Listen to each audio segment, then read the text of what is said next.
Alright, so here's another comic review, and today I'm going to be reviewing Infinite Crisis, which I had actually not read, believe it or not. I knew the story, don't get me wrong, I knew the story all about it. I mean, I knew what to expect, I already knew all the twists and whatnot, but I never, owned it and read it, you know what I mean?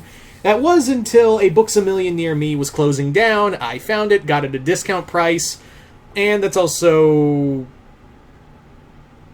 actually also nothing. That's literally the story. So yeah. Although, side note, please support your local bookstores, whether it be Books A Million or Barnes & Noble. You know, paper is a dying art, and I feel bad that I see more of these, and it's getting all too often. So please, support your local bookstore. With that out of the way, let's talk about Infinite Crisis. So, Infinite Crisis, for those who are unaware, Infinite Crisis was Geoff Johns' big sequel to Crisis on Infinite Earths. And Infinite Crisis, a lot goes into that comic that essentially plays into this. Like, you've got 10 different events going on right now. You've got, okay, first off, you've got Batman, who created Brother Eye, and the Omax, who are basically born out of Batman's paranoia after getting his memory wiped by the Justice League during Identity Crisis. Then you also have Wonder Woman killing Maxwell Lord after he mind-controlled Superman. Also, you have the Rand and Thanagar pushed closer together and igniting a galactic war. And on top of that, you've got all of Magic probably dying at the hands of the Spectre, which had been grown, who had gone insane and killed the wizard Shazam.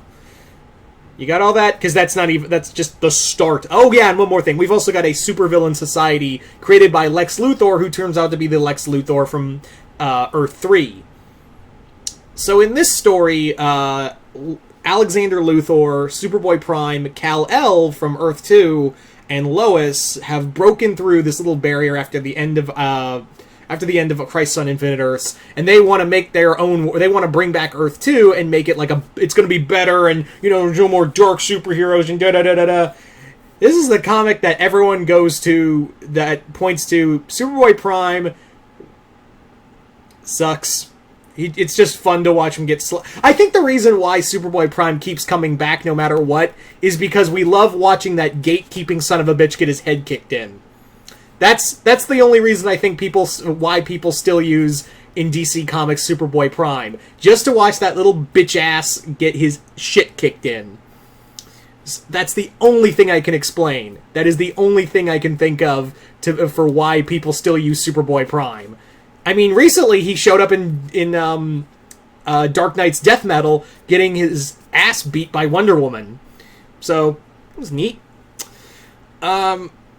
So, I like the event. I wouldn't call it one of my favorite events, honestly. I don't think I would call it one of my top 10 favorite events in DC Comics, or any comics. I would say it's a good one, don't get me wrong. But here's the thing, and I've noticed this a lot in Geoff Johns' writing. I see it again in Doomsday Clock. Actually, there's a few things that I'll get into. He's a great writer, don't get me wrong. Geoff Johns helped revitalize DC in a lot of ways. But you kind of notice that he has this trend where he always talks about the good old days of comics, where he always talks about, comics back then, really brought a lot of hope and whatnot, and I'll give Scott Snyder this, is that, when he was doing, in the recent issue of Death Metal, he had this whole, he had Wonder Woman have this whole spiel of, yeah, comics were great back then, but there's a lot of great stories now, and no matter what, those characters are always going to be around, just in different versions, and they'll always go back to being those great heroes we knew them to be. It was almost like Scott Snyder was saying, hey, assholes, it's comics, get over it. And she was saying this to Superboy Prime, who called himself the gatekeeper of the DC universe, and I was like, there you go. Anywho, but Geoff Johns has this real stickler for the oldies are good. But here he flips the script and be like, those characters who got a happy ending at the end of Crisis on Infinite Earths end up going insane and killing people essentially. They especially again Superboy Prime and Alexander Luthor. Also, but yeah, Jeff, you see that a lot in, again, Doomsday Clock and whatnot, and also trying to a lot of characters die in here. There are some, I mean, yes, we do have the... I know I'm spoiling stuff, but you already know this story. But yeah, we have the deaths of, so, like, Superboy. We have, like, several deaths in here of characters who had fan bases. Like, there are several Titans who get flat-out fucking murdered in this comic. And, yeah, again, Geoff Johns really has a lot of love for older characters. Like, again, like, you've seen how he writes Hal Jordan over Kyle Rayner. So, you know, keep that in mind. But yeah, he has a tendency to really, like, push the whole idea of, you know, old stuff is cool. Like, old superhero stories are cool, or fun, or whatnot. And don't get me wrong, that's a cool idea, but, like, you don't have to do it at the expense of the new characters that come in. I mean, Snyder's Justice League run has been, you know, not great in my opinion. But I will say the dude has a great voice for showing a lot of cool nostalgia for classic characters, and at the same time being like, this new stuff is also kind of cool. He I give Snyder, like, he walks the line of, I like the old stuff, but new stuff is always welcome. But I digress.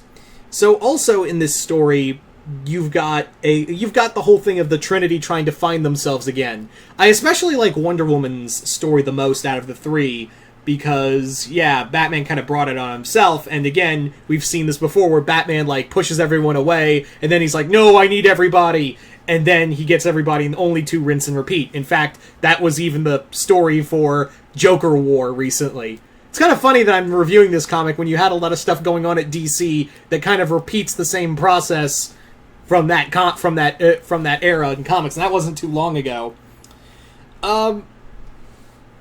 Another thing about Geoff Johns, and I've noticed this, he's not the best at writing fight sequences. Like, a lot of major fights that happen in comics that you would want to see, or are hoping to see, or like, oh, it'd be such a cool fight, he doesn't really do a lot. Like, I've noticed it not just in this event, but, like, in all of his comics, he doesn't have a lot of, like, epic fights or whatever. It's more like 2 pages, it's 2 pages at max. Like, the longest fight in here was when Superman and Kal-El fought Prime, and that was the longest one. But even then, that felt like very stilted, very slow-paced.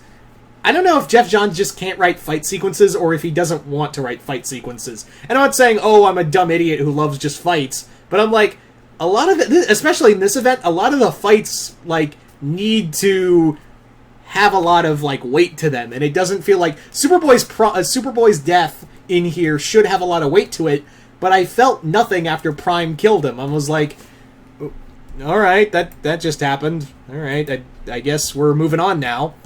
So, it is a good event, don't get me wrong, but, like, looking back from, like, current DC as it is now, it's kind of funny, and, like, this was, the new status quo changer and whatnot. Because, yeah, this was basically an event where we had, after this, it was Superman, Batman, and Wonder Woman were out of the big picture for a while. So, yeah.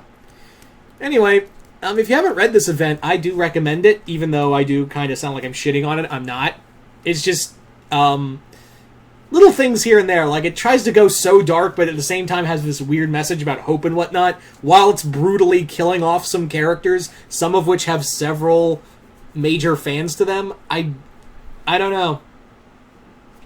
Anyway, so you guys tell me in the comments below. If you've read Infinite Crisis, just comment below, let me know. Once again, I'm Mr. Multiverse. I'll see you next time in the Multiverse.